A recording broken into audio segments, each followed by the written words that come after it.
Le secrétariat du Conseil du Trésor est fier de vous présenter le témoignage intitulé 12 principes de protection des renseignements personnels. Les récentes innovations technologiques nous simplifient la vie à bien des égards. Que l'on pense aux assistants personnels ou autres biens connectés, celles-ci changent de manière radicale notre façon de vivre, de travailler, d'interagir avec les autres. Cependant, ces innovations, comme l'intelligence artificielle, sont gourmandes de nos renseignements personnels, ce qui peut avoir un impact sur nos droits, comme notre droit à la vie privée et nos libertés fondamentales. Comment protéger les renseignements personnels sans freiner les innovations? Au cours de cette conférence, par le biais d'une mise en situation, vous aurez l'occasion de comprendre la portée des principes présents dans la loi sur l'accès aux documents des organismes publics et sur la protection des renseignements personnels. Des pistes de bonnes pratiques vous seront également présentées au cours de cette conférence afin d'intégrer ces principes au quotidien dans votre travail, au sein d'un organisme public et dans votre vie personnelle. Au cours de cette conférence, vous serez en mesure de reconnaître qu'est-ce qu'un renseignement personnel, un renseignement personnel à caractère public et un renseignement personnel sensible. Nommer et expliquer 12 principes de protection des renseignements personnels présents dans la loi sur l'accès. Vous appropriez également les bonnes pratiques de protection des renseignements personnels émanant de ces principes afin d'être en mesure de les appliquer au moment opportun au sein de votre organisme. Madame Caritas excusez-moi. Madame Caritas Nishimirwe et Madame Caroline Côté seront les conférencières du webinaire d'aujourd'hui. Elles sont conseillères expertes au sein de la direction de l'accès à l'information et la protection des renseignements personnels au secrétariat à la réforme des institutions démocratiques, à l'accès à l'information et à la laïcité du ministère du Conseil exécutif. Ce webinaire est enregistré et sera rendu disponible sur le portail d'apprentissage de la fonction publique le mois prochain. Prenez note que toutes les informations concernant les consignes d'usage pour ce webinaire seront déposées à plusieurs reprises dans la zone de questions-réponses. Nous vous invitons à en prendre connaissance. Je vous cède maintenant la parole, Madame Côté. Bonjour à tous. Merci beaucoup aux gens du secrétariat du Conseil du Trésor pour leur invitation.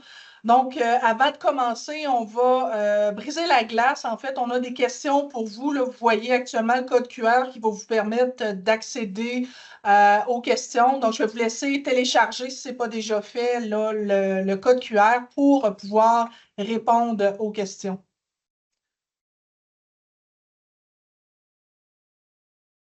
Donc, veuillez, s'il vous plaît, utiliser un des deux moyens afin de répondre en grand nombre à chaque question, soit en utilisant le code QR avec la prise de photo de votre téléphone ou en cliquant sur l'hyperlien qui sera versé dans la zone du code du question-réponse. Donc, deux moyens pour pouvoir répondre au sondage.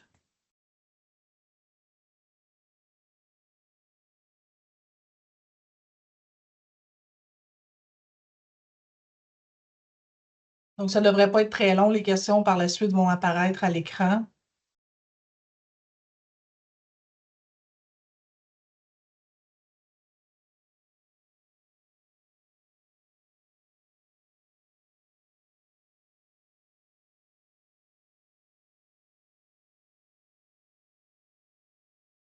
Donc, à la première question, avez-vous déjà entendu parler de la loi sur l'accès aux documents des organismes publics et sur la protection des renseignements personnels?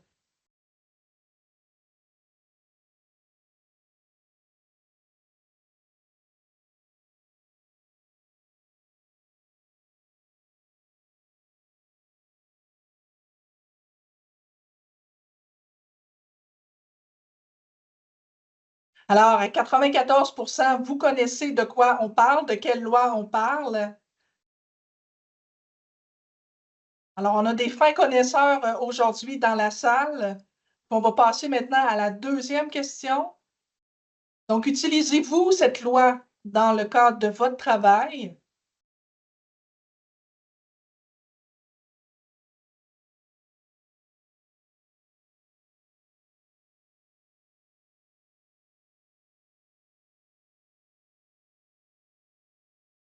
Alors, vous êtes 80% à utiliser la loi sur l'accès dans le cadre de vos fonctions. Alors, j'imagine que la formation d'aujourd'hui sera très intéressante pour vous. Je pense qu'on parle déjà à des initiés. Donc, on va regarder ensemble justement de quoi il retourne.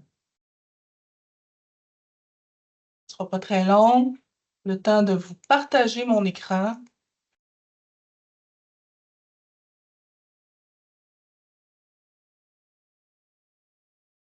De m'ajuster un peu. On fait un test. Oui, vous allez pouvoir nous suivre. Donc, qui on est? Le secrétariat à la réforme des institutions démocratiques, à l'accès à l'information et à la laïcité, communément appelé le SRIDAI, relève du ministère du Conseil exécutif, comme notre animatrice vient de le dire. Notre secrétariat a notamment pour mandat de conseiller le gouvernement en lui fournissant des avis en matière d'accès à l'information et en matière de protection des renseignements personnels, comme sur des projets de législation ou de systèmes d'information. Il s'occupe également des travaux législatifs et réglementaires qui relèvent du ministre responsable de l'accès à l'information et de la protection des renseignements personnels. Aussi, notre secrétariat offre le soutien nécessaire aux organismes publics, donc aux responsables de l'accès aux documents et puis de la protection des renseignements personnels des organismes publics, en leur donnant notamment, leur fournissant des outils d'aide à la tâche et puis des formations.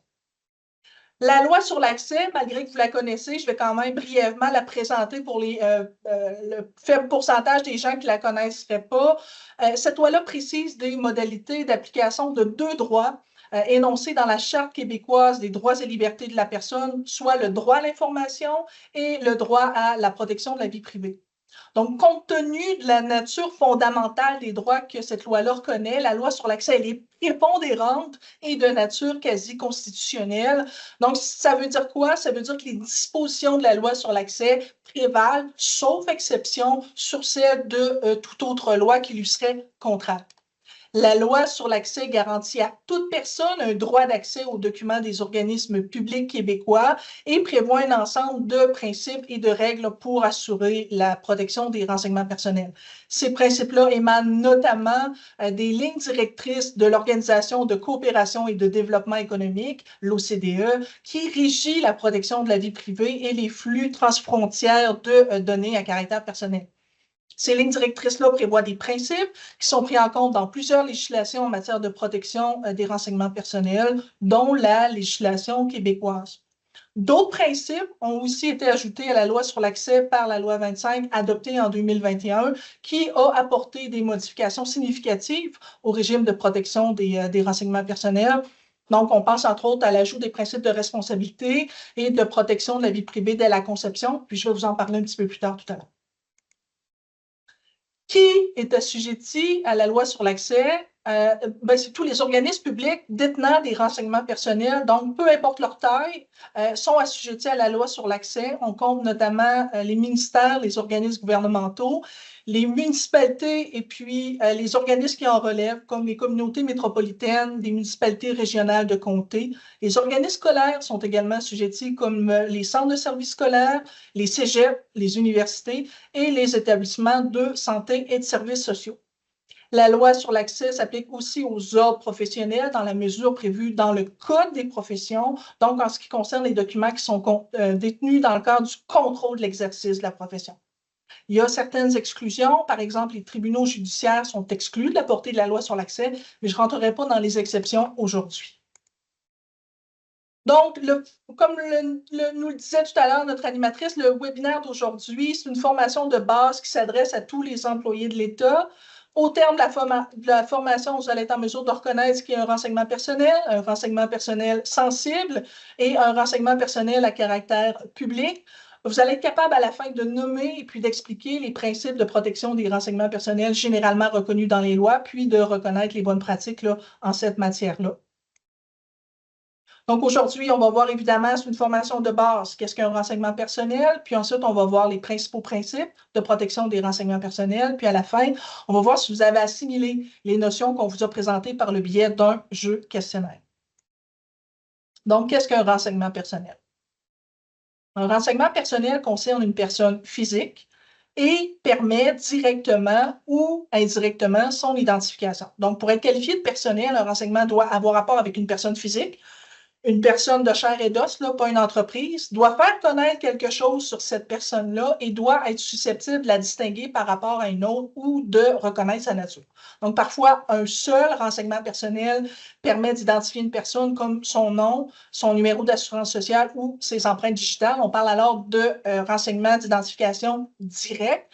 Dans d'autres cas, c'est le cumul de renseignements personnels qui vient permettre d'identifier une personne physique comme sa date de naissance, son sexe, son code postal. On parle alors d'identification ou d'identifiant indirect.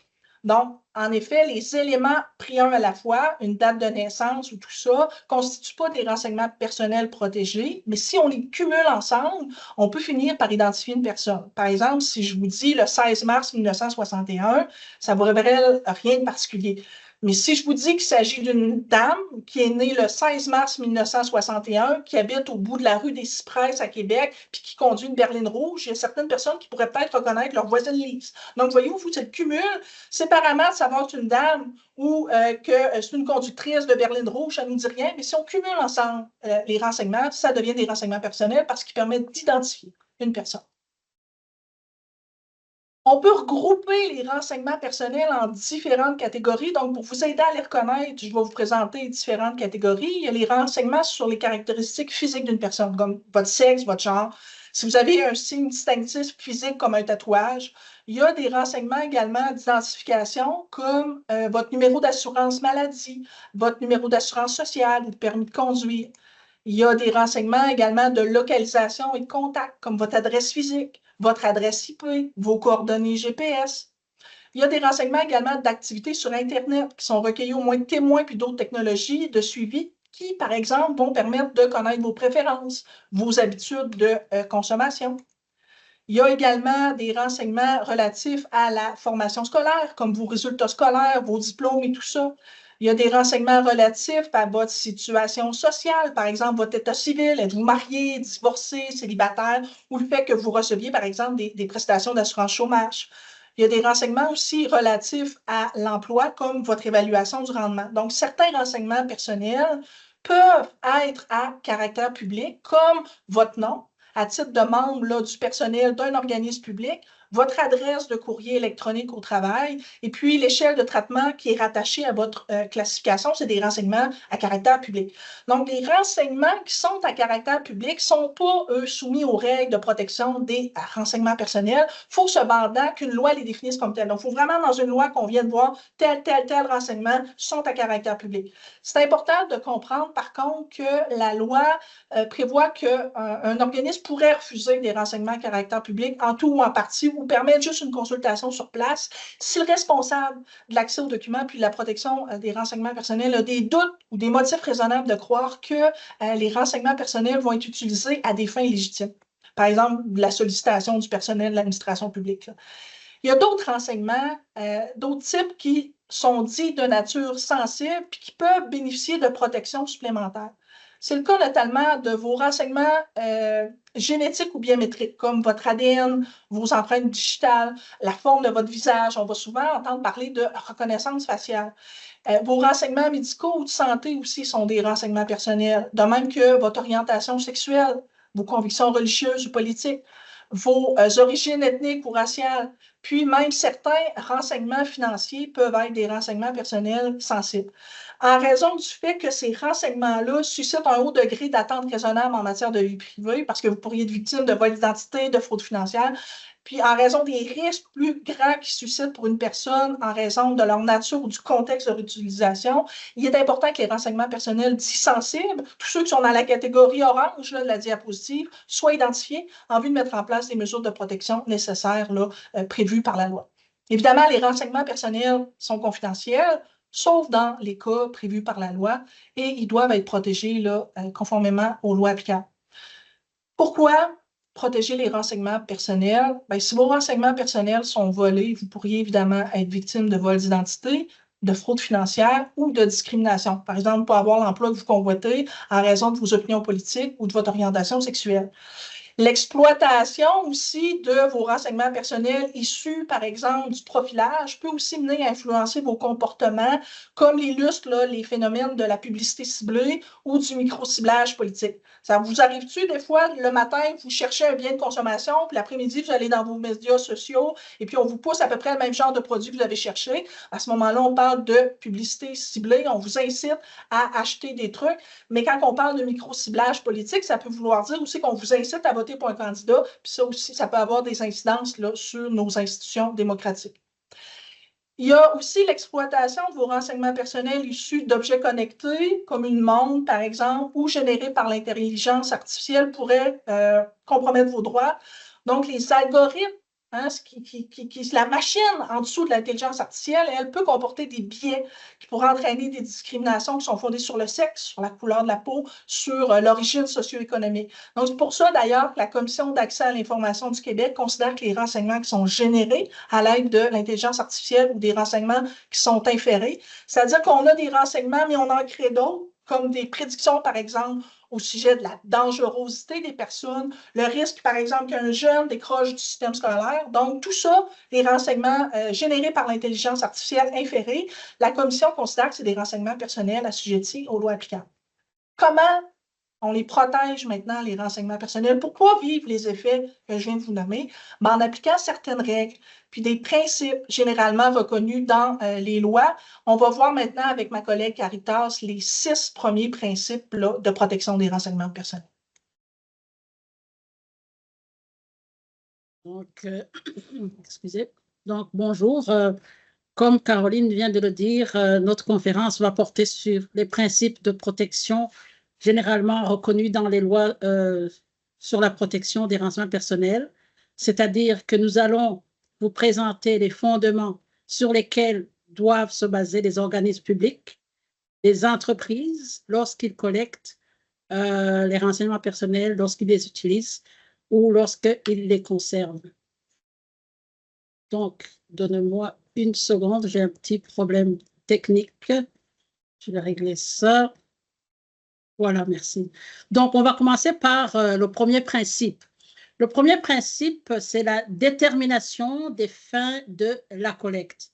Que nous dit ce principe?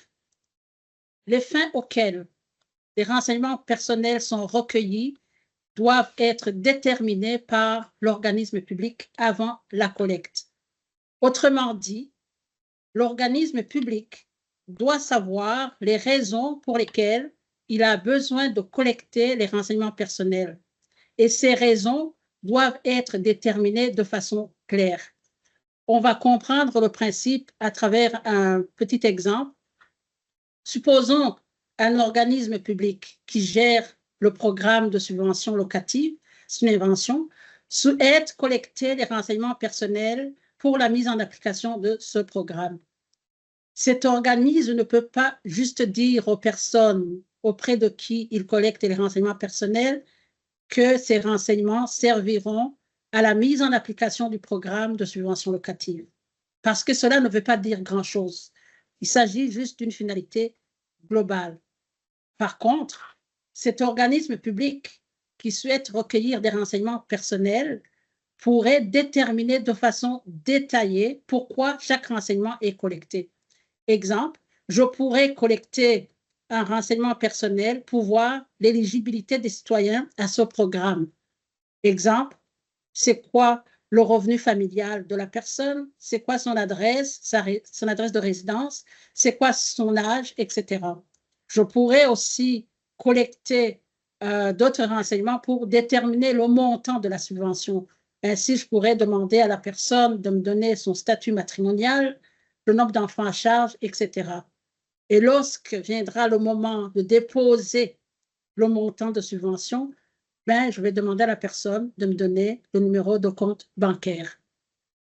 Donc, il est important de savoir pour tout organisme public pourquoi on collecte chaque renseignement personnel et surtout pouvoir l'expliquer. Au niveau de l'explication, permettez-moi de vous donner un exemple plutôt personnel et je vais me transposer dans le secteur privé. L'autre jour, j'étais allée au centre d'achat pour acheter un petit cadeau pour ma fille qui m'avait demandé et ça m'a coûté 29,99 et je ne me plains pas, je vous donne juste le montant. Arrivé à la caisse, alors la demoiselle qui était là m'a demandé mon courriel. Est-ce que je peux avoir votre courriel? Moi, je lui ai demandé pourquoi. Elle me dit, pour vous envoyer votre facture. Moi, je lui ai dit que je vais le prendre papier. Après, elle m'a demandé, mais si vous nous donnez votre numéro de téléphone, on pourrait vous donner des rabais par texto. Ce à quoi j'ai dit non. Mais elle ne voulait pas me lâcher et m'a demandé enfin, si vous nous donnez votre date de naissance et votre adresse de domicile, le magasin vous envoie un cadeau le jour de votre fête. Là, j'ai fixé la jeune demoiselle, puis je lui ai demandé, dis-moi pourquoi un magasin m'offrirait un cadeau le jour de ma fête.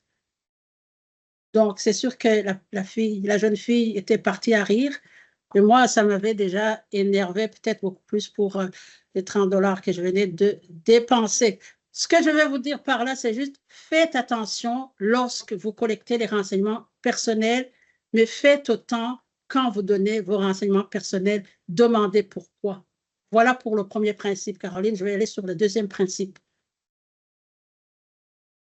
Alors, le deuxième principe nous parle de la limitation de la collecte.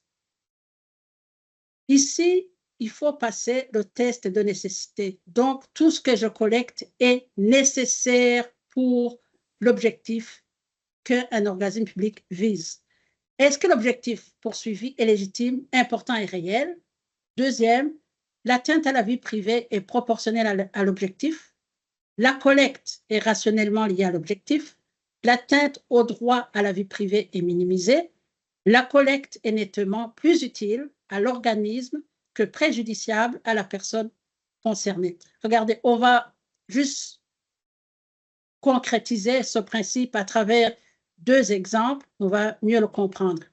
Nous venons de voir que l'organisme public doit établir clairement l'usage auquel le renseignement personnel qu'il veut collecter est destiné.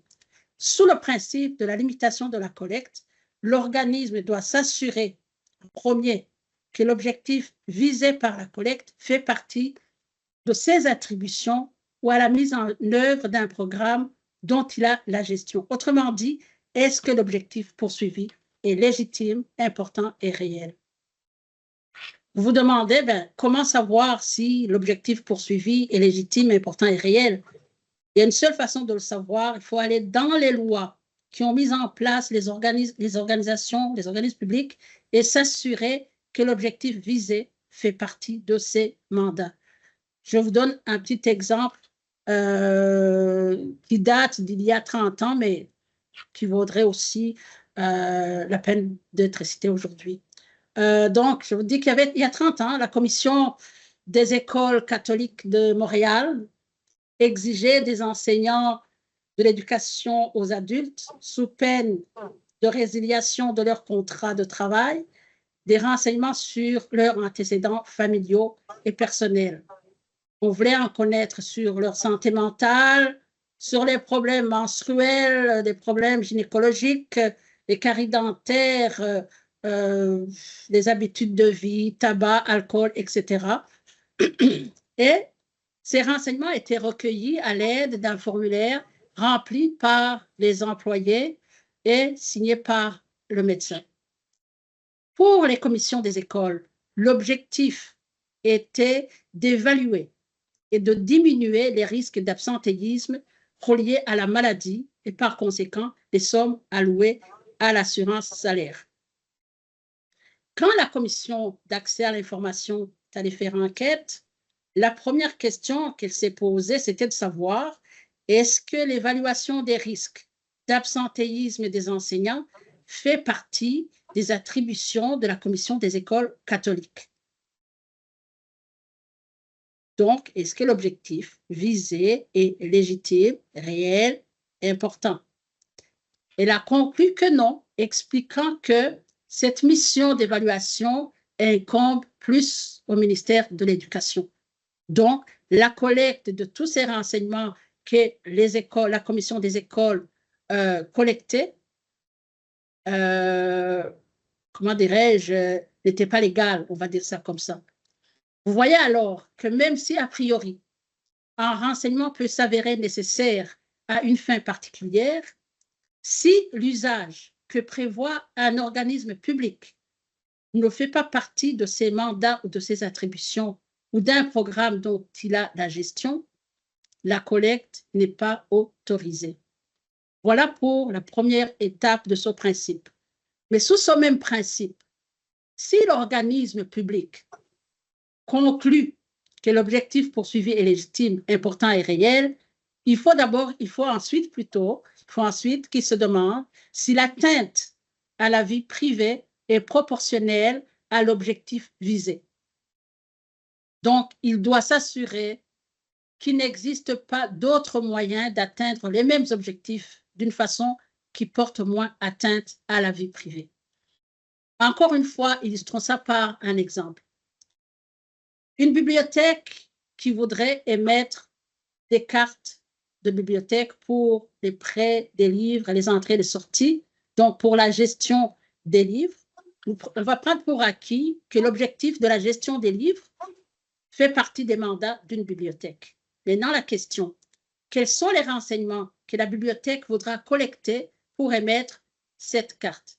N'oubliez pas ici que la question, c'est les renseignements qui sont nécessaires pour mettre une carte doit être proportionnel à l'objectif. Donc, l'atteinte à la vie privée doit être minimisée. C'est pour, donc, je donnais l'exemple de la bibliothèque. Si la bibliothèque demande le nom et l'adresse de la personne, le citoyen à qui on va le demander ne va pas être étonné. Il va comprendre que ce sont des renseignements qui peuvent être nécessaires pour l'émission d'une carte.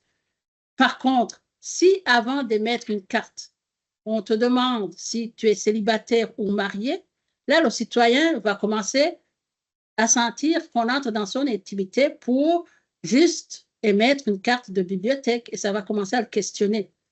Et si on va de loin, on va lui demander son orientation sexuelle, là, le citoyen, permettez-moi de le dire, va être écœuré. Et la commission d'accès à l'information va demander à la bibliothèque, va plutôt dire à la bibliothèque que l'atteinte à la vie privée n'est pas proportionnelle à l'objectif et la bibliothèque devra peut-être expliquer le lien entre la collecte des renseignements personnels et l'objectif visé.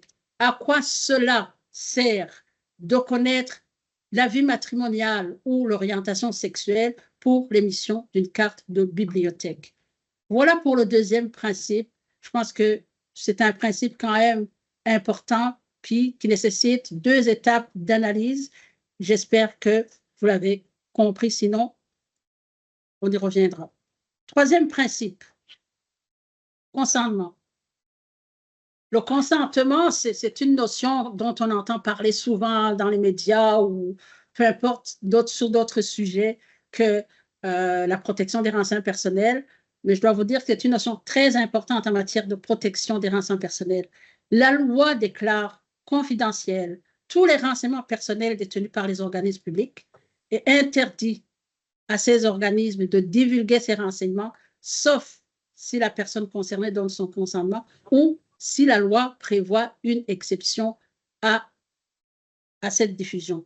Donc, lorsqu'on parle de consentement, il ne s'agit pas d'un simple oui ou d'un simple non. Non, la loi, il dit il faut que les organismes publics s'assurent que le consentement donné est valide. Sinon, c'est comme si le consentement n'a jamais eu lieu. Et les organismes pourraient être pris en défaut d'avoir divulgué les renseignements personnels sans le consentement de la personne concernée. Et là, on se demande, mais c'est quoi un consentement valide? La loi vient donner la qualification d'un consentement valide et les lignes directrices de la Commission d'accès à l'information, excusez-moi, en a ajouté d'autres en nous l'expliquant. Je vais vous les énumérer en gros comme ça, en vrac, puis on y reviendra un après l'autre. Donc, c'est critères de validité, on le dit, Le consentement doit être manifeste, libre, éclairé, donné à des fins spécifiques, granulaire, compréhensible, temporaire, et être présenté distinctement. Donc, c'est beaucoup de critères. On va y aller un à un pour le comprendre. Lorsqu'on nous dit que le consentement doit être manifeste, c'est-à-dire qu'il doit être évident et donné d'une façon qui démontre la volonté réelle de la personne concernée. Exemple, signature d'un formulaire. Ou apposer un X volontairement dans un point prévu à cet effet. On nous dit aussi le consentement doit être libre. Lorsqu'on dit que le consentement doit être libre, ça veut dire qu'il doit impliquer un choix et un contrôle réel de la personne concernée. Et ce choix doit être fait sans contrainte et sous aucune pression. Et surtout, la personne doit aussi pouvoir retirer son consentement en tout temps. On nous dit aussi que le consentement doit être éclairé. Ce qu'on veut dire par là, c'est que la personne concernée doit comprendre à quoi elle consent et qu'est-ce que cela implique. Donc, la personne doit recevoir de la part des organismes publics des informations précises. On donnera les détails sous l'aspect de transparence. Le consentement doit être donné à des fins spécifiques. Ce qu'on veut dire par ici, c'est que le consentement ne peut pas être général ou englober plusieurs fins. Les buts de l'utilisation ou de la communication des renseignements personnels doivent être définis le plus précisément possible. La personne doit être en mesure de comprendre et de choisir les fins pour lesquelles elle donne ou non son consentement. Et ce consentement est limité à une utilisation, à une communication précise et déterminée des renseignements personnels que la personne fournit. Cinquième aspect, c'est le consentement doit être granulaire. Alors ici, il arrive que la collecte des renseignements personnels ait plusieurs finalités. Donc, que l'organisme vise plusieurs finalités lorsqu'il collecte les renseignements personnels. Ce qu'on vient de dire ici, c'est que le consentement doit être demandé séparément pour chacune des finalités. Ici, on parle de granularité de consentement. Donc, la personne peut être libre de dire oui à une finalité et non à une autre. Donc, la granularité ici veut nous dire qu'un consentement global et généralisé n'est pas valide. Il faut distinguer chacune des finalités. Alors, si on prend un autre exemple, un organisme public collecte des renseignements personnels pour la mise en application de son programme de subvention pour les maisons vertes. Le même organisme voudrait utiliser les mêmes renseignements pour son programme de prêt pour l'achat des voitures vertes, voire l'éligibilité aux dons de voitures électriques, mais de couleur verte pour la promotion de ce type de voiture. Je suis en train d'inventer des subventions, ne vous en faites pas. Donc, le consentement sera demandé pour chacune des finalités. Donc, le consentement sera demandé 2 fois, et pour les subventions et pour les prêts. Je pense qu'on se comprend pour la granularité. La demande de consentement doit être aussi compréhensible. On a souvent vu des consentements, des demandes de consentement, des politiques de confidentialité écrites dans des termes compliqués. Ce qu'on vient de dire aujourd'hui, c'est que cette demande de consentement doit être écrite dans des termes simples, clairs, faciles à comprendre à tous. Donc, pour que toute personne qui lit les demandes de consentement puisse réellement comprendre à quoi il consent. Donc, les propos devraient être exprimés avec un minimum de mots. Ça ne vaut pas la peine de noyer le poisson dans 100 pages. C'est vraiment ça qu'on veut dire par une demande de consentement compréhensible. Le consentement doit être temporaire. Donc, le consentement doit être valable pour une durée limitée, soit seulement la durée nécessaire pour accomplir les fins visées par la demande. Donc, la limite de durée peut être liée à un délai. Donc, on peut dire que le consentement va durer 6 mois, va durer 3 ans. Donc, ici, ce qu'on veut dire, c'est que le consentement n'est pas permanent. Le consentement doit être Le consentement aussi doit être présenté de manière distincte. Ici, ce qu'on veut dire. Des fois, je ne sais pas si vous avez vu sur les sites Internet, des fois, on va voir la politique de confidentialité, service aux citoyens, on va voir d'autres renseignements sur un site Internet et on va voir à la fin de la page, on peut voir un endroit où on doit cocher je consens. Ce qu'on veut dire par ici, c'est distinguer, séparer les choses, séparer dont service aux citoyens, mettez à côté politique de confidentialité, mais essayez de trouver un endroit où vous mettez le consentement pour que la personne n'aille pas chercher loin, puis trouve un endroit précis destiné pour le consentement, pour que les personnes suivent, puissent lire, être à l'aise de comprendre ce qui est écrit.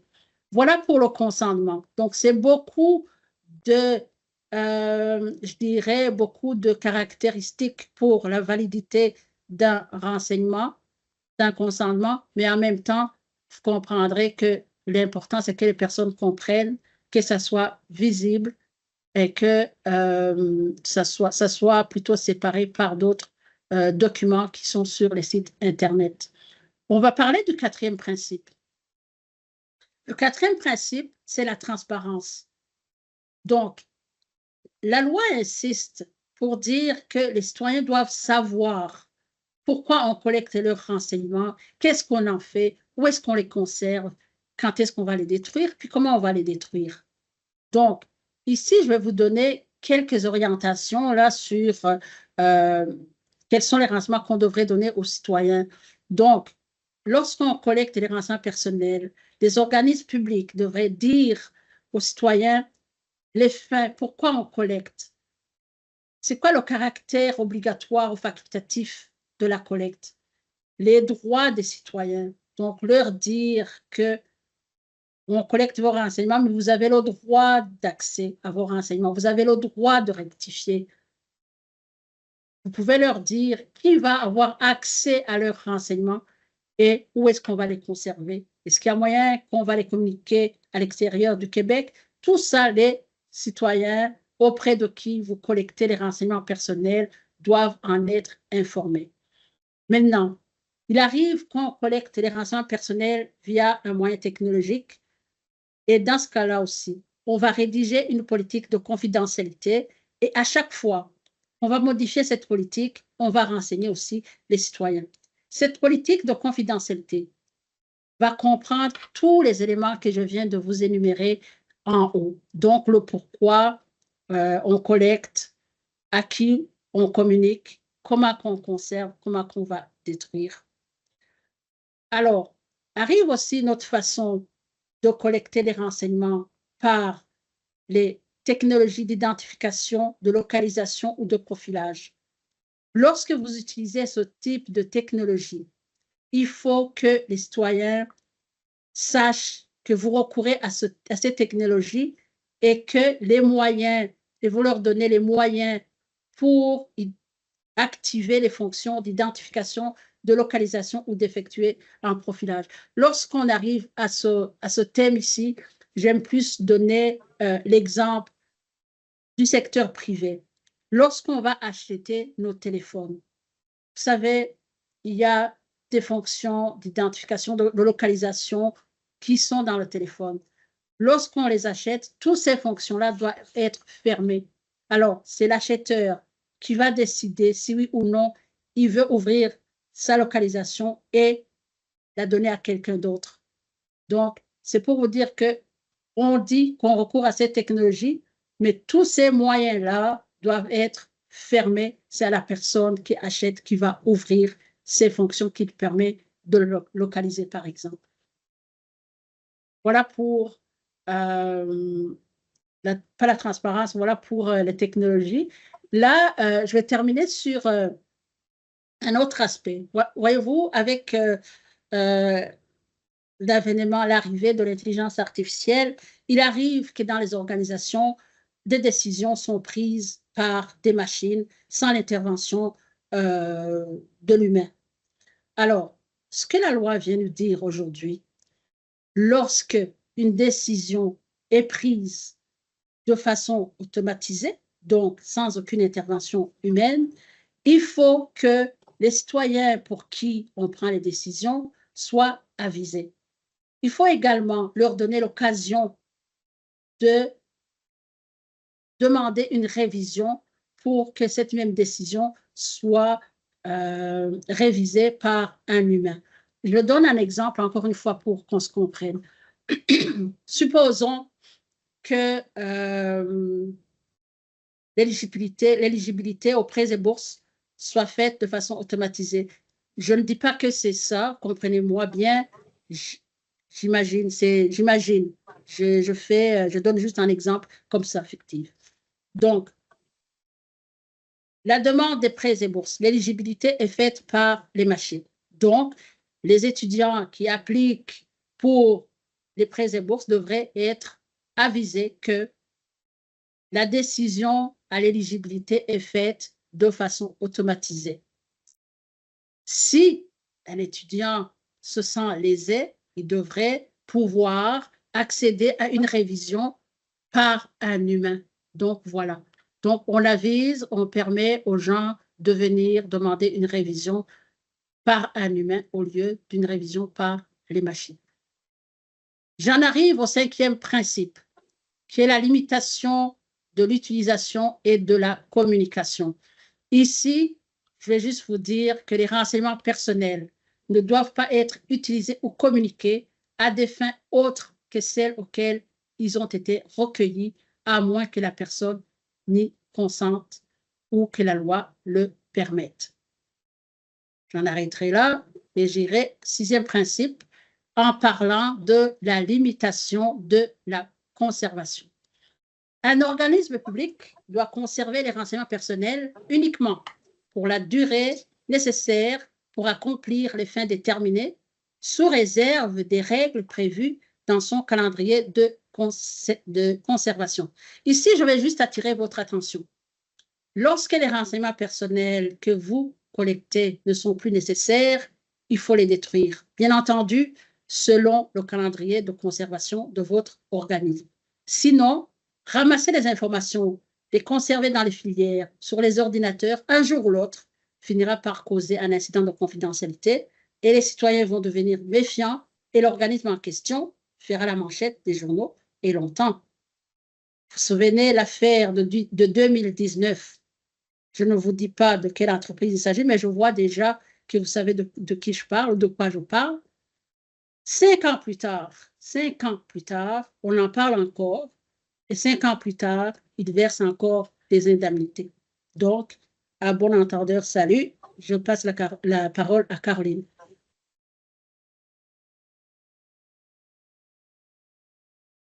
Donc, on est rendu au principe d'exactitude.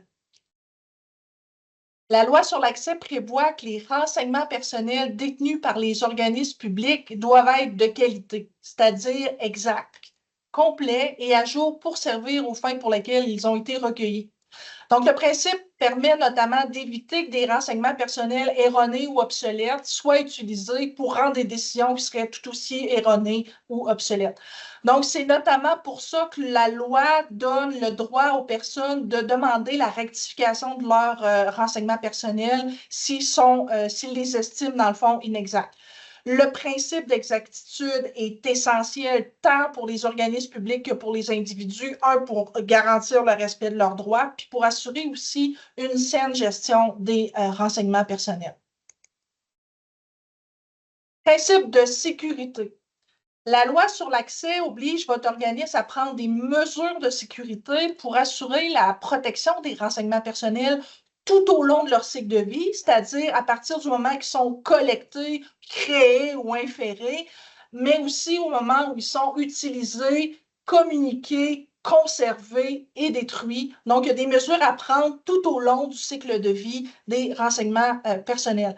Les mesures de sécurité à prendre doivent permettre à votre organisme de protéger en tout temps les renseignements qui sont détenus contre, par exemple, la perte, le vol, la modification, la communication, la conservation, la destruction non autorisée. Les mesures réelles de sécurité doivent être raisonnables compte tenu notamment de la sensibilité des renseignements personnels. On l'a vu tout à l'heure, il y en a une batch là, qui sont plus sensibles, qui ont besoin de davantage de protection parce qu'ils pourraient générer davantage de risques pour les personnes. Donc, les mesures doivent tenir compte de la sensibilité, de la finalité de l'utilisation aussi, de la quantité de renseignements personnels qu'on détient, de la répartition de ces renseignements personnels-là, puis leur support. Donc, en gros, ce que ça veut dire, c'est que plus un organisme public détient une grande quantité de renseignements personnels, par exemple sensibles, comme des numéros d'assurance sociale, des renseignements biométriques, plus le contexte de leur gestion les expose à des risques comme une utilisation par un grand nombre de personnes ou s'ils sont répartis sur différents supports ou communiquer à différents fournisseurs de services, dont des fournisseurs qui sont à l'extérieur du Québec, plus les mesures de sécurité à prendre doivent être robustes. Il y a plusieurs mesures de sécurité pouvant être mises en place par les organismes publics pour assurer la protection des renseignements personnels. Je vous en ai mis quelques-unes à l'écran. Généralement, vos gens au sein de vos organismes en matière de protection des renseignements personnels travaillent ici en étroite collaboration avec leurs collègues de la sécurité de l'information. Au niveau des mesures de gouvernance à prendre, on parle entre autres des règles de gouvernance, c'est-à-dire de mettre en place, par exemple, des politiques, des directives qui vont présenter les rôles et responsabilités du personnel en matière là, de protection des renseignements personnels ou si jamais il arrive un incident pour que les gens savent quoi faire. Ça peut être également de formuler des attentes signifiées là, en matière de protection des renseignements personnels. Il y a des mesures tactiques aussi, c'est-à-dire de former, de sensibiliser le personnel, par exemple, à des principes, comme on fait aujourd'hui en matière de protection des renseignements personnels. Vous avez des mesures opérationnelles aussi. Ça peut être de mettre en place un réseau de gens qui sont formés, sensibilisés pour aider leurs collègues à respecter les règles. Ça peut être aussi de mettre en place des modèles, des gabarits de consentement là, qui respectent les 8 critères que Caritas nous a présentés tout à l'heure, des gabarits d'entente, de clauses type pour les contrats. Donc, c'est des mesures aussi qui peuvent aider là, à assurer le respect des règles en matière de protection des renseignements personnels. Puis, il y a des mesures physiques aussi, mais on peut chiffrer les renseignements qu'on communique ou qu'on conserve. Puis il y a des manières aussi de détruire de manière sécuritaire là, des renseignements personnels. Dans son rapport annuel d'activité puis de gestion 2023-2024, la Commission d'accès à l'information indique que les causes les plus fréquentes d'incidents de confidentialité qui lui sont déclarées sont les cyberattaques, les rançongiciels, puis les erreurs humaines. Donc, vous, comme employé, vous pouvez prendre des mesures pour éviter des incidents de confidentialité. Quand je vous parle d'incidents de confidentialité, je vous parle d'un incident de sécurité qui implique des renseignements personnels. Donc, ça peut être la consultation non autorisée de renseignements, ça peut être la perte ou le vol de renseignements. Donc, parmi les mesures que vous pouvez prendre en matière de protection des renseignements personnels, pensez à verrouiller votre séance de travail lorsque vous n'êtes pas à votre bureau. Créez-vous des mots de passe robustes. Laissez pas des renseignements personnels à la vue sur vos bureaux, votre classeur, à l'imprimante, au télécopieur. Utilisez des exemples fictifs de personnes lorsque vous montez des formations ou que vous développez des systèmes d'information. Il y a évidemment beaucoup d'autres gestes simples et efficaces à poser au quotidien qui vont vous permettre d'éviter justement les erreurs humaines puis d'assurer un meilleur contrôle des renseignements personnels. Je vais vous inviter, puis tout à l'heure, le lien va vous être mis là, dans le QER. Donc, je vais vous inviter à consulter l'aide-mémoire des bonnes pratiques en matière de protection des renseignements personnels pour en apprendre là, davantage. Donc, à la fin là, du webinaire, le lien va vous être transmis. Autre principe, droit des personnes. Donc, les personnes ont des droits. Ils ont droit notamment que les renseignements personnels qui nous ont confiés comme organisme public soient protégés. C'est pourquoi la loi prévoit que votre organisme doit, entre autres, mettre en place des règles de gouvernance, puis j'y viens tout à l'heure, c'est le prochain principe, mettre en place des règles de gouvernance puis des mesures de sécurité, comme on vient de parler. La loi aussi prévoit que les personnes ont des droits d'accès puis de rectification de leurs renseignements personnels. Donc, les personnes concernées peuvent formuler une demande d'accès à leurs renseignements personnels aux responsables d'accès aux documents de la protection des renseignements personnels de l'organisme qui détient les renseignements. Une personne pourrait aussi demander au responsable de corriger ces renseignements s'ils sont inexacts.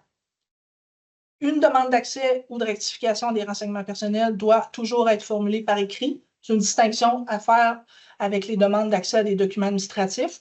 Puis le responsable, lui, quand il reçoit la demande d'accès ou de rectification de renseignements personnels, il y a 20 jours pour répondre suivant la réception de la demande. Puis il peut toutefois prolonger le délai d'un maximum de 10 jours, ce qui lui donne 30 jours maximal pour répondre à une demande d'accès à des renseignements personnels ou de rectification. En cas de... si jamais l'absence de réponse, dans le fond, du responsable à l'expiration du délai du 30 jours, ça équivaut à un refus qui ouvre un recours à la Commission d'accès à l'information du Québec. Je vais vous en parler un petit peu plus tard. Caritas nous en a parlé avec le principe de transparence. Les gens ont le droit d'être informés sur le traitement de leurs renseignements personnels.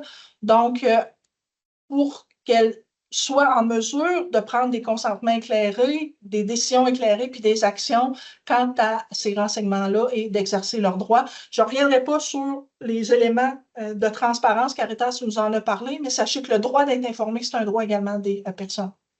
Il y a un nouveau droit qui est entré en vigueur en septembre dernier, qui est le droit à la portabilité. Donc, il vise, lui, à donner encore plus de pouvoir et puis de contrôle aux personnes là, sur leurs données, puis du même coup, accroître, par exemple, la concurrence entre les entreprises.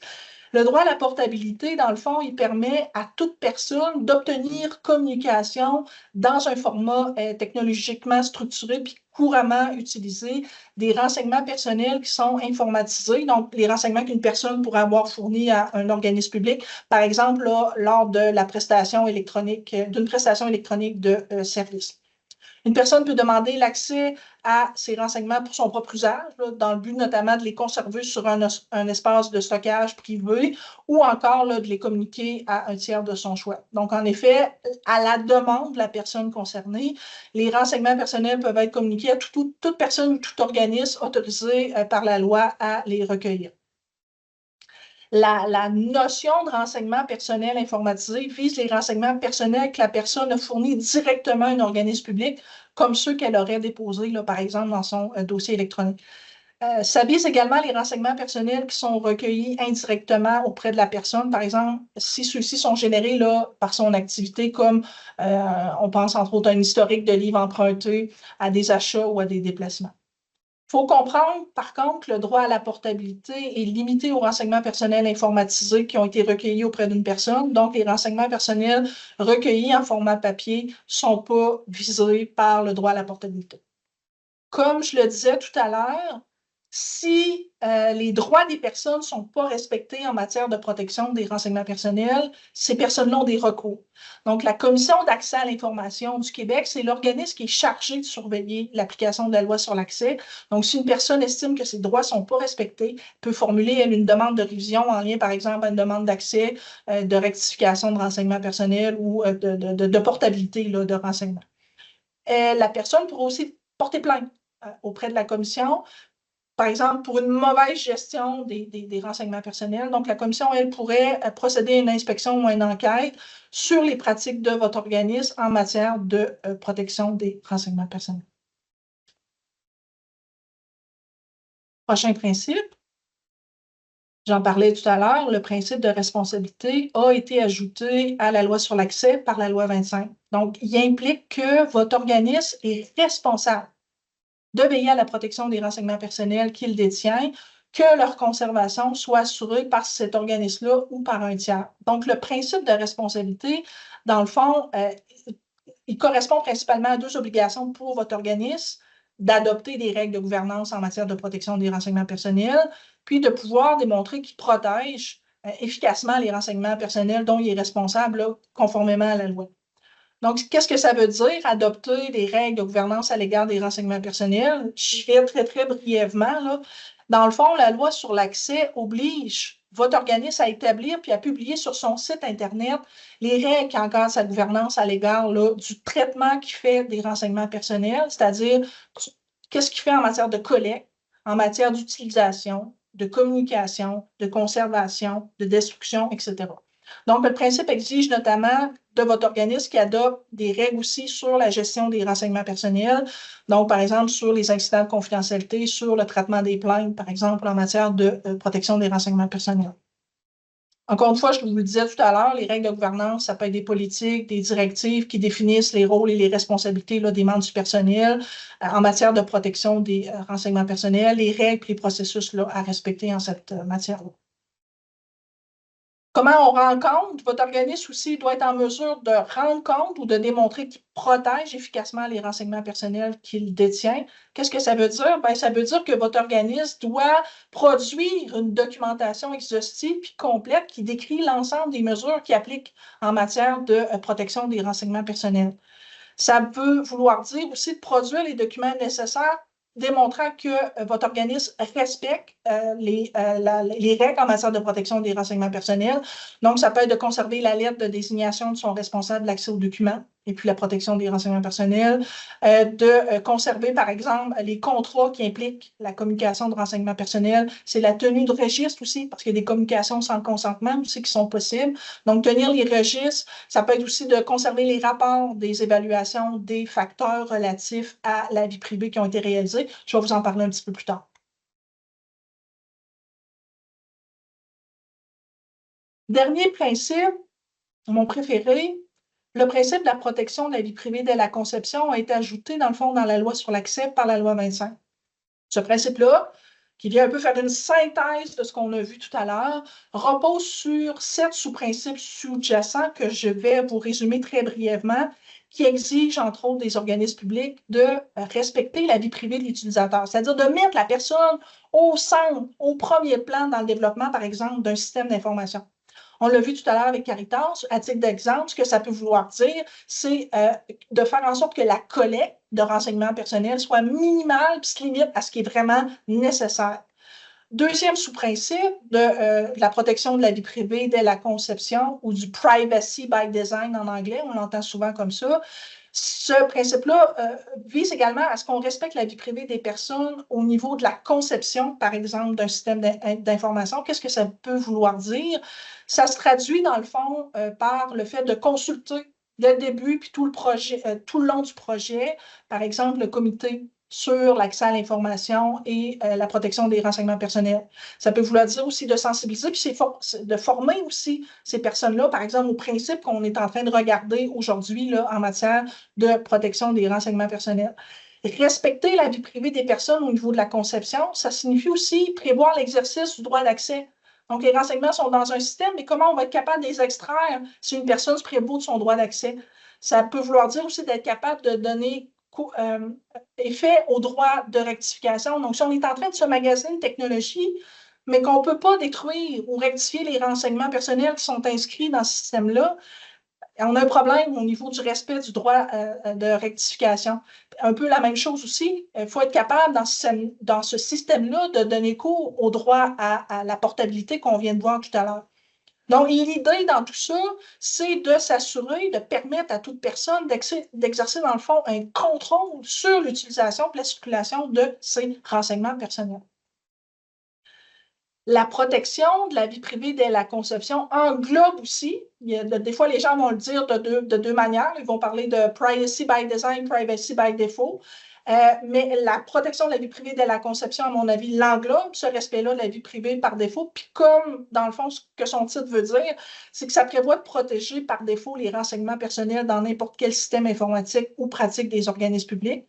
Donc, à titre d'exemple, lorsqu'un organisme offre un produit ou un service technologique, comme disait Caritas tout à l'heure, avec des paramètres de confidentialité, mais il doit garantir par défaut le plus haut niveau de confidentialité sans intervention de la personne concernée. Donc, autrement dit, toute option de collecte doit être désactivée, puis c'est à l'utilisateur d'activer ces options lui-même selon l'usage qu'il souhaite faire du service, puis selon ce qu'il consent aussi à partager. Puis malgré, je vous dirais, malgré le consentement, la collecte doit se limiter une fois de plus uniquement à ce qui est nécessaire. On se ramène au principe là, de la limitation de la collecte tout à l'heure qu'on a vu avec Caritas. Quatrième sous-principe, la protection de la vie privée dès la conception, privacy by design, prévoit qu'il faut prévenir plutôt que corriger. Ce que ça veut dire, c'est d'adopter des mesures pour identifier proactivement les risques, puis prévenir les situations susceptibles de porter atteinte à la vie privée des personnes avant que ces situations-là surviennent. Par exemple, la loi sur l'accès exige la réalisation d'une évaluation des facteurs relatifs à la vie privée dans certaines situations, notamment lors du développement et la refonte d'un système d'information ou de prestations électroniques de services qui implique des renseignements personnels. Là, je vous entends penser. Vous allez me dire, c'est quoi des facteurs relatifs à la vie privée? Je vais vous expliquer c'est quoi. Donc, ces facteurs-là sont les suivants. Un, il faut s'assurer de la conformité du projet à la législation applicable en matière de protection des renseignements personnels, puis respecter les principes de protection le plus ample. Là, je pense que vous commencez à comprendre c'est quoi les principes. Deuxièmement, on doit identifier les risques d'atteinte à la vie privée engendrés par le projet, puis évaluer les conséquences de ce projet-là sur les personnes. Puis troisièmement, on doit mettre en place des stratégies pour éviter les risques ou les réduire efficacement, puis maintenir ces stratégies-là dans le temps. Donc, autre exemple, lorsqu'on parle du prévenir plutôt que corriger, il est bon aussi de préparer des mesures d'intervention à l'avance à appliquer en cas d'incident de confidentialité pour ne pas être pris au dépourvu, puis mettre à jour ces mesures-là régulièrement. D'ailleurs, je vais vous inviter à réfléchir, si un incident de confidentialité survenait au sein de votre organisation, tantôt là, à 4 heures, sauriez-vous quoi faire? Vous?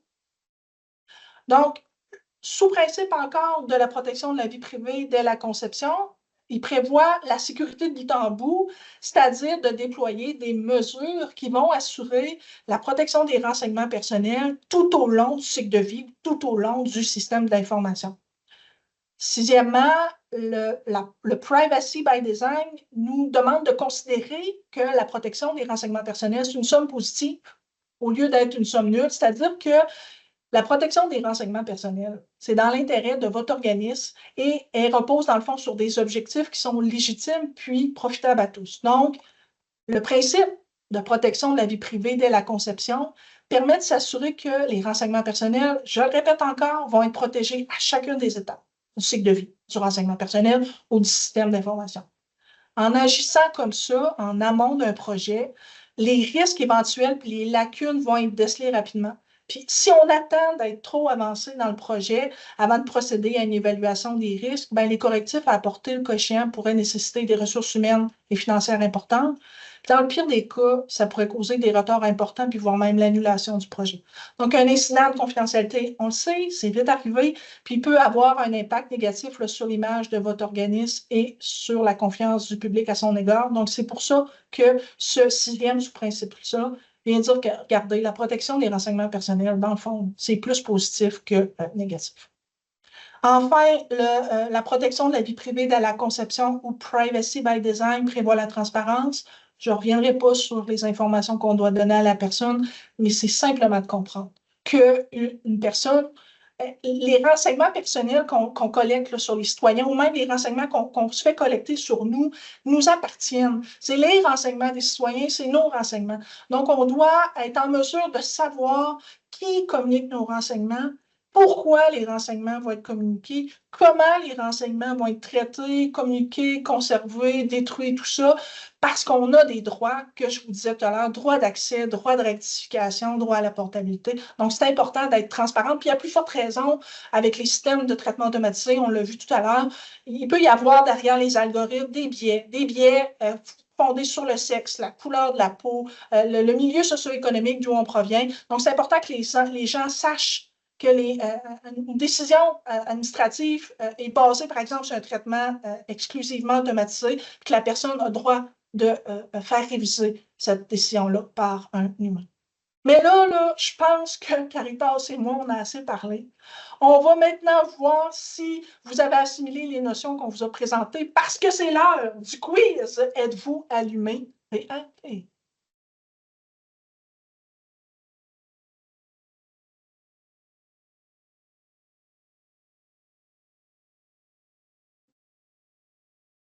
Donc, il y a 9 questions. Première question, à titre d'employé de l'État, votre salaire est à caractère public et donc accessible à toute personne qui en fait la demande. Vrai ou faux?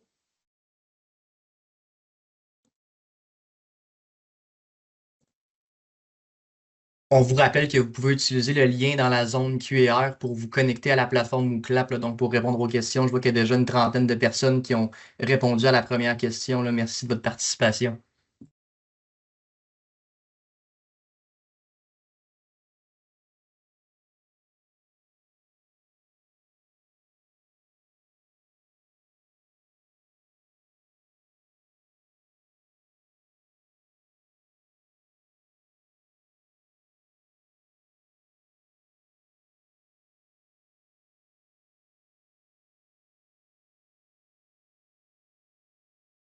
Donc, ben, vous êtes 46 à avoir la réponse. Évidemment, c'est faux. Seule l'échelle de traitement rattachée à votre classification a un caractère public. Quant à votre salaire exact, c'est-à-dire votre positionnement dans l'échelle, il s'agit d'un renseignement personnel qui doit demeurer confidentiel. Question 2, Madame Caritas. Donc, vrai ou faux, pas vrai ou faux. Les fins pour lesquelles les renseignements personnels sont recueillis doivent être déterminés par un organisme public A, au cours de l'administration d'un programme, B, avant la collecte, C, après la collecte, et D, toutes ces réponses.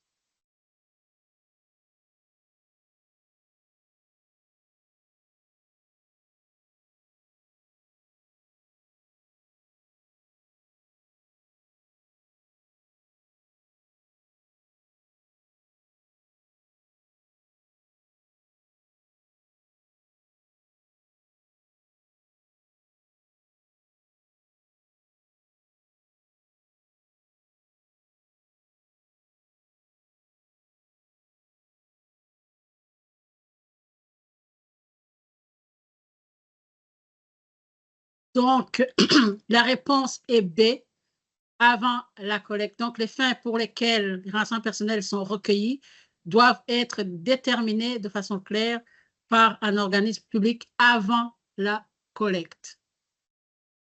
Question 3. Votre conjoint, conjointe est client, cliente du nouvel organisme dans lequel vous travaillez. Afin de connaître l'état d'avancement de son dossier sur l'heure du dîner, vous allez lire les suivis inscrits par la personne traitant sa demande. Puisque vous êtes maintenant employé de cet organisme, vous avez accès à son système de mission, vous êtes légitimé à procéder de la sorte. Vrai ou faux?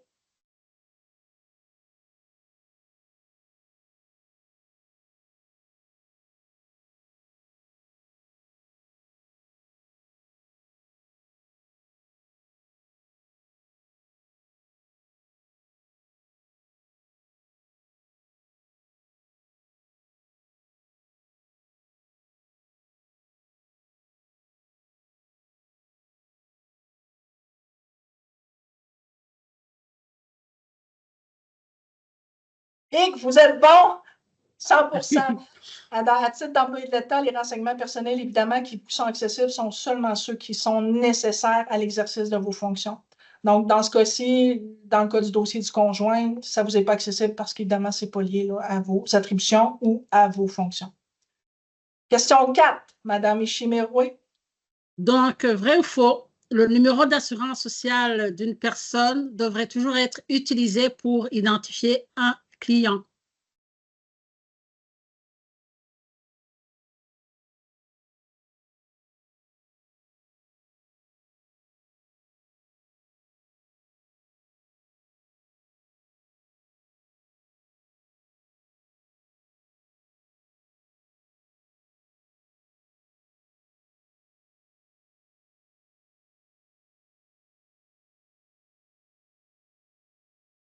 Alors, voilà, c'est faux. Donc, nul ne peut, au nom d'un organisme public, recueillir un renseignement personnel si cela n'est pas nécessaire à ses attributions ou à la mise en œuvre de son programme. D'ailleurs, pour plus d'informations sur la collecte du NAS, vous pourriez vous référer à la section destinée aux titulaires du NAS du Code de bonne pratique élaboré par le gouvernement du Canada. Voilà. Question 5 maintenant. Les organismes publics devraient disposer d'affiches informant les clients qu'ils sont sous surveillance vidéo lorsque c'est le cas. Vrai ou faux?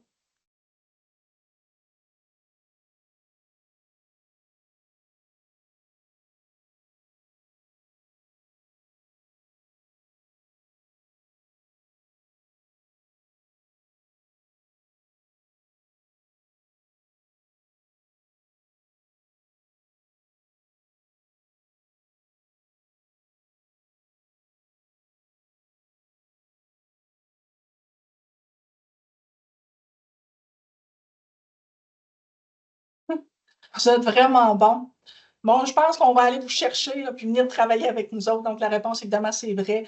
Les organismes publics doivent faire preuve de transparence. Les personnes concernées doivent obtenir les informations dont elles ont besoin pour comprendre, par exemple, la nature de la collecte de leurs renseignements personnels, puis le traitement qui va être effectué là, sur ceux-ci. Question 6.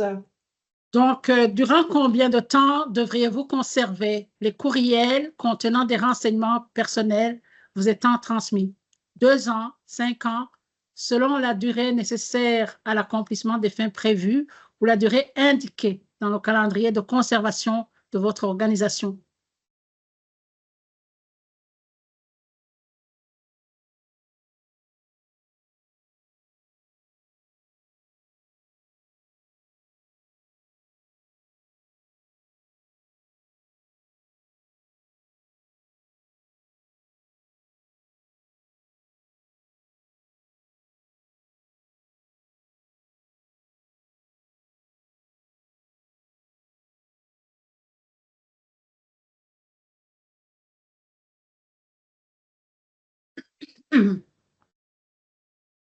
Donc, c'est le C. Les renseignements personnels doivent être conservés uniquement pour la durée nécessaire pour accomplir les fins déterminées, sous réserve des règles prévues dans son calendrier de conservation. Voilà, Caroline. Oui, puis là, je vois que les gens ont répondu à une autre question. Dans le fond, à quel moment la protection des renseignements personnels doit être prise en compte lors de la conception d'un bien ou d'un service? Mais vous avez été bon à 87%. Les autres, vous êtes bons aussi, là, vous apprenez. Donc, oui, la réponse, c'est D, dès le début et tout au long d'un projet. On l'a vu tout à l'heure, hein, la protection des renseignements personnels doit être prise en charge dès la conception d'un bien ou d'un service, parce qu'il vaut mieux être proactif et préventif que réactif et correctif en matière de protection des renseignements personnels. Ça peut nous coûter cher. Donc, la protection de la vie privée dès la conception, le privacy by design, permet de s'assurer que les renseignements personnels vont être protégés à chacune des étapes du cycle de vie des renseignements personnels ou du système d'information. Question 8. Parmi les gestes ci-dessous, lesquels contribuent à prévenir un incident de confidentialité? Ne pas laisser à la vue des renseignements personnels, classeurs, bureaux, imprimantes ou télécopieurs, détruire de façon sécuritaire les renseignements personnels, utiliser un mot de passe fort, verrouiller votre ordinateur lorsque vous quittez votre poste de travail, utiliser des exemples fictifs dans les groupes de travail, les formations et les développements informatiques, et le F, l'ensemble de ces réponses.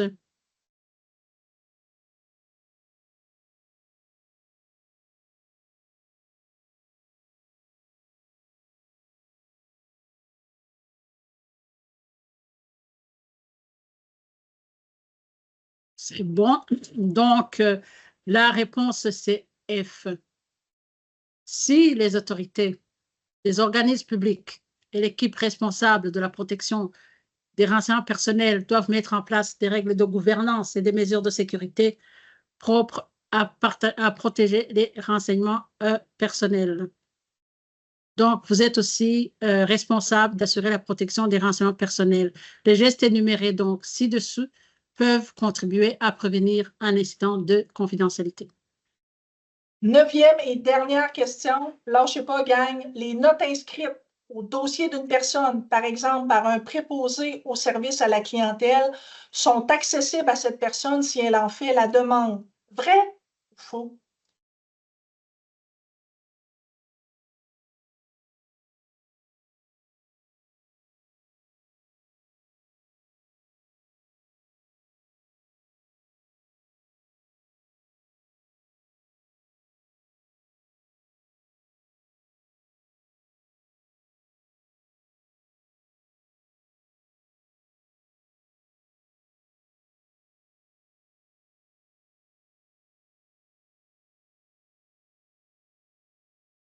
Vous êtes bon. Donc, évidemment, la réponse, c'est vrai. C'est la nuance à faire quand on a une demande d'accès à des documents administratifs versus des documents des renseignements personnels. Dans le cas du traitement d'une demande d'accès à des renseignements personnels, toutes les notes qui sont inscrites au dossier d'une personne, même vos notes personnelles, les ébauches, les brouillons, les notes préparatoires ou les autres documents de même nature vont être accessibles si la personne en fait la demande. Évidemment, il y a des restrictions prévues par la loi sur l'accès, mais ce qu'on voulait vous recommander aujourd'hui, c'est de demeurer factuel et circonspect lorsque vous rédigez des suivis dans les dossiers des personnes physiques, par exemple, en évitant les jugements de valeur. Je reconnais qu'il y a certaines personnes qui nous donnent envie d'écrire des romans fleuves avec des notes gratinées, mais on vous recommande de demeurer circonspect parce que ces notes-là au dossier d'une personne ne pourront pas être détruites ou modifiées là, si jamais elle demande à avoir accès à ces notes-là. Donc, je vais maintenant aller chercher la conclusion.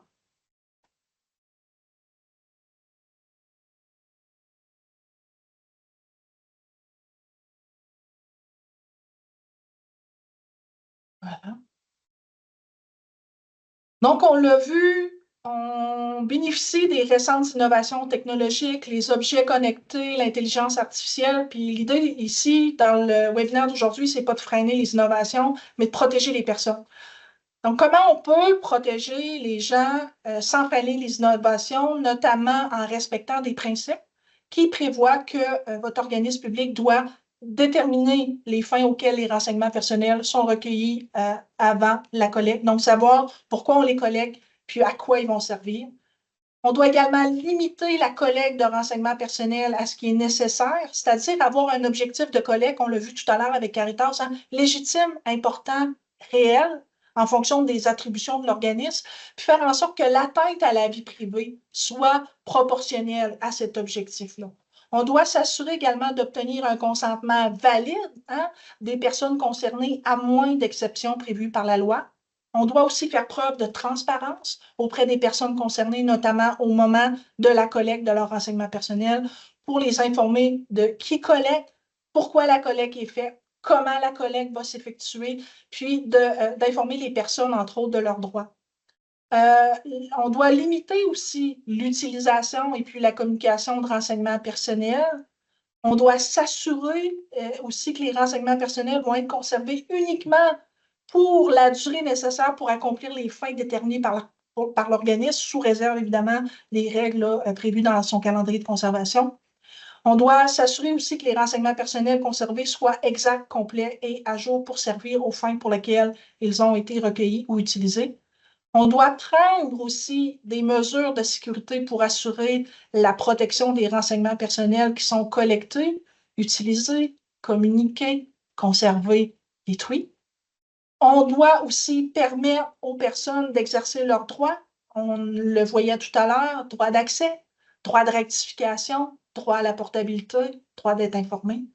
On doit également veiller, principe de responsabilité, votre organisme doit veiller à ce que les renseignements personnels qu'il détient soient protégés, notamment en mettant en place des règles de gouvernance en cette matière-là, comme une politique ou une directive, par exemple, qui prévoit les rôles et responsabilités pour s'assurer que les gens sachent quoi faire si jamais il survient un incident de confidentialité.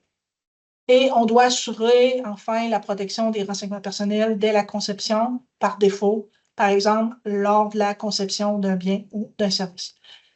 Les principes qu'on a vus ensemble avec Caritas et moi visent à ce que nos organisations respectent les exigences légales en matière de protection des renseignements personnels, à assurer la protection des droits des individus et puis à assurer la neutralité puis l'efficience des lois dans le temps. Donc, au terme de ce webinaire-là, on espère que les principes de protection des renseignements personnels sont plus clairs pour vous. Si vous avez eu la piqûre, puis que vous avez vraiment aimé ça, la protection des renseignements personnels, en tout cas, moi, ça fait 10 ans que j'aime ça, puis que je souhaitais en apprendre davantage sur les thématiques qui ont été effleurées cet après-midi, parce qu'évidemment, c'est un webinaire de base. Je vous invite à consulter nos pages web qui portent sur la protection des renseignements personnels. Un lien va aussi vous être transmis là, tout à l'heure. Vous allez pouvoir aller explorer les contenus qu'on a développés. C'est sûr que c'est des contenus qui s'adressent aux responsables de l'accès aux documents, puis de la protection des renseignements personnels et leur équipe. Mais si vous êtes curieux, que vous voulez en apprendre davantage, allez consulter nos pages web. Et puis, on a aussi des webinaires sur différents thèmes que vous pouvez aller réécouter si vous êtes intéressé. Donc, merci beaucoup de votre attention. Je vous remercie énormément, Mme Côté et Mme Nishi-Miroué. Avant de commencer à vous poser, vous allez voir, il y a énormément de questions très intéressantes qui vous ont été adressées. Madame Nishimirwe, est-ce que vous pourriez juste répondre à la question, dans le fond, que vous avez posée tout à l'heure, mais qui s'est malheureusement mal affichée, concernant la durée de conservation des courriels? Il y avait une question qui était, je ne sais pas si vous l'avez près de vous, vous l'avez répondu, mais malheureusement, les participants répondaient à une autre question. Donc, il y en a qui aimeraient avoir la réponse comme telle. Donc, c'était la question, je pense. Oui, concernant la durée de conservation des courriels. Ouais, c'est ça. Mais en fait, la réponse, c'est que les renseignements personnels doivent être conservés uniquement pour la durée nécessaire pour accomplir les fins déterminées, mais aussi sous réserve des règles prévues dans le calendrier de conservation de l'organisme public. Donc, c'était ça la réponse. Parfait, je vous remercie beaucoup. Donc, je vais commencer avec les premières questions qui vous ont été adressées, puis vous verrez peut-être laquelle des deux souhaite répondre ou si vous souhaitez compléter une ou l'autre. Donc, si on y va avec la première question, la première question était justement quel était le délai de conservation du formulaire, mais de consentement? Donc là, tout à l'heure, je vous ai posé la question conservation des courriels, mais pour le formulaire de consentement, est-ce qu'il y a une durée qui est différente que peut-être les courriels? Mais c'est toujours la même chose. C'est la même réponse. C'est la même réponse.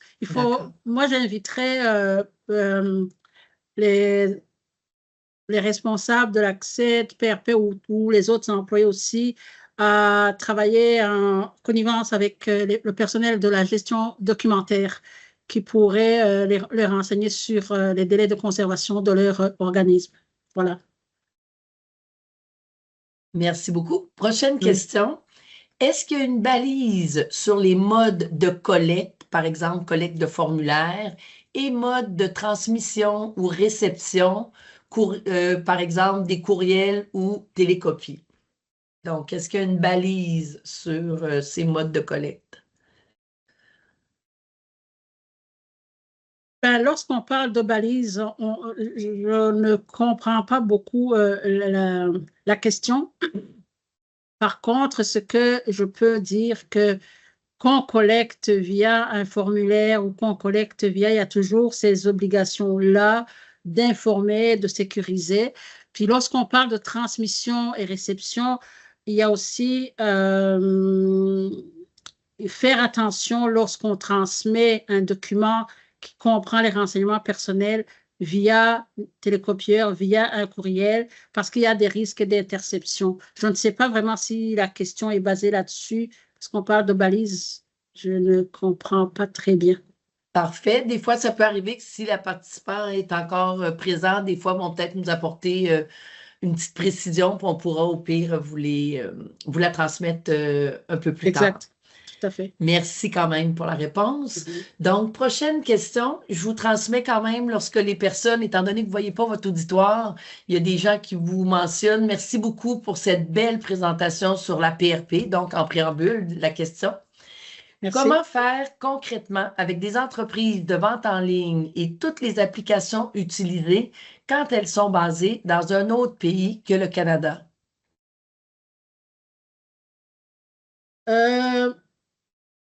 Tu veux y aller, Caroline, ou je peux... Ben, je vais te laisser y aller, puis je vais compléter au besoin. C'est que là, les entreprises sont assujetties. Ben, je pense que je vais y aller dans le fond, puis après ça, tu le complètes. C'est beau. Les entreprises sont assujetties à la loi sur la protection des renseignements personnels dans le secteur privé. Donc, c'est certain qu'il y a beaucoup de dispositions qui sont miroirs avec la loi sur l'accès, la loi qui concerne, dans le fond, les organismes publics. Comment on fait, dans le fond, lorsque les entreprises sont situées à l'extérieur? C'est sûr que le régime de protection des renseignements personnels s'applique là, aux entreprises qui font affaire sur le territoire du Québec. Mais c'est certain qu'il y a des fois aussi des analyses fines qui doivent être faites là, en fonction de savoir si le centre d'affaires est au Québec et tout ça. Mais je vous dirais que c'est plus ici, puis c'est moins ma tasse de thé, plus la loi sur la protection des renseignements personnels dans le secteur privé là, qui s'applique là, à ce moment-ci. Caritas, je ne sais pas si tu allais dans le même sens que moi, là. Oui. Parfait, merci beaucoup. Prochaine question. Est-ce que la loi sur l'accès, ça s'applique lorsqu'un ministère demande des renseignements personnels, par exemple le salaire d'un employé du soumissionnaire, dans le cadre d'un appel d'offres public? À noter que la collecte est nécessaire pour établir le tarif horaire que l'entreprise peut facturer au ministère en vertu du tarif d'honoraires pour services professionnels fournis au gouvernement, par exemple pour des ingénieurs. Oui, la loi va s'appliquer à partir du moment où il s'agit d'une collecte de renseignements personnels par un organisme public. Donc oui, la loi s'applique. Parfait. Merci beaucoup. Prochaine question. Concernant la limitation à la conservation, si un renseignement personnel n'est requis que pour le temps du traitement, par exemple d'une subvention, donc peut-être quelques jours ou semaines, mais que le calendrier de conservation prévoit un plus long délai, comment est-ce que cela peut être géré et quelle est l'information qui doit être fournie aux citoyens? Mais dans le fond, le calendrier de conservation a préséance ici sur la durée, là. Dans le fond, l'article est libellé comme quoi qu'on doit conserver pour la durée pour laquelle les fins sont prévues, sous réserve du fameux calendrier de conservation. C'est pour ça que Caritas disait tout à l'heure, c'est bon ici, à cette étape-ci, de consulter vos gens de la gestion documentaire pour voir ce qui est prévu dans des cas comme ça dans votre calendrier de conservation. Merci beaucoup. Prochaine question. Pour une collecte de données ponctuelles, par exemple lors d'un sondage, en vue de la production d'un rapport, s'ils doivent faire un rapport, par exemple, quelles seraient vos recommandations pour respecter les principes de protection des renseignements personnels sans que cet aspect ne vienne trop alourdir l'outil de collecte et ne nuise au taux de réponse, notamment lorsqu'on s'adresse à des personnes avec un faible niveau de littératie?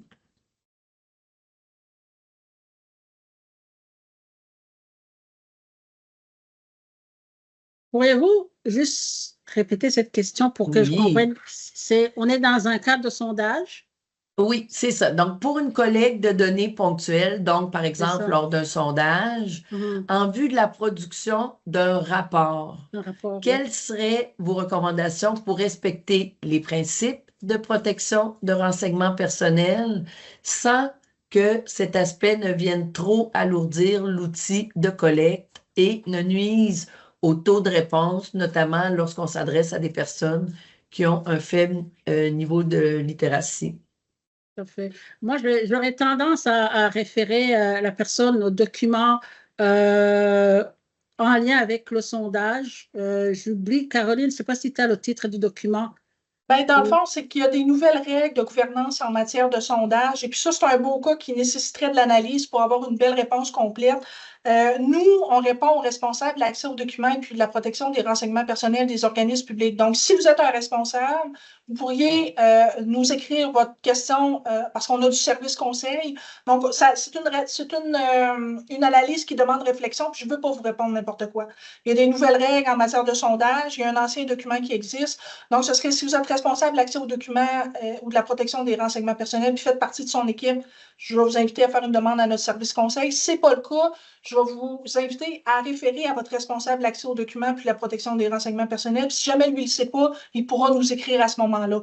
Mais ça fait pas mal d'éléments, puis ça mérite une réponse qui est pas mal plus étoffée là, que dans un webinaire de base. Merci beaucoup. Donc, on a juste le temps pour une dernière question parce que le temps file. Du côté du principe de responsabilité, est-ce que les règles de gouvernance doivent être approuvées par la Commission d'accès à l'information en vertu de la loi sur l'accès? Non. Non. Tu vas-y, Caritas.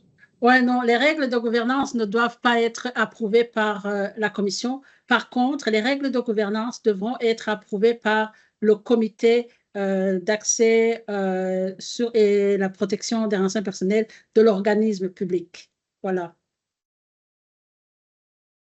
Donc, le secrétariat du Conseil du Trésor vous remercie, Madame Caritas Nishimirwe, et Mme Caroline Côté pour vraiment vos excellentes conférences. Je suis sûre que les participants en ont vraiment appris beaucoup. Merci également aux participantes et participants de votre intérêt pour le webinaire d'aujourd'hui. Salutations également aux équipes ayant choisi de visionner ce webinaire ensemble. Le mardi 27 novembre prochain aura lieu le webinaire intitulé « Introduction à l'approche agile ». Donc, je vous remercie et une bonne journée. Merci à tous. beaucoup. Merci pour l'invitation. Merci à vous.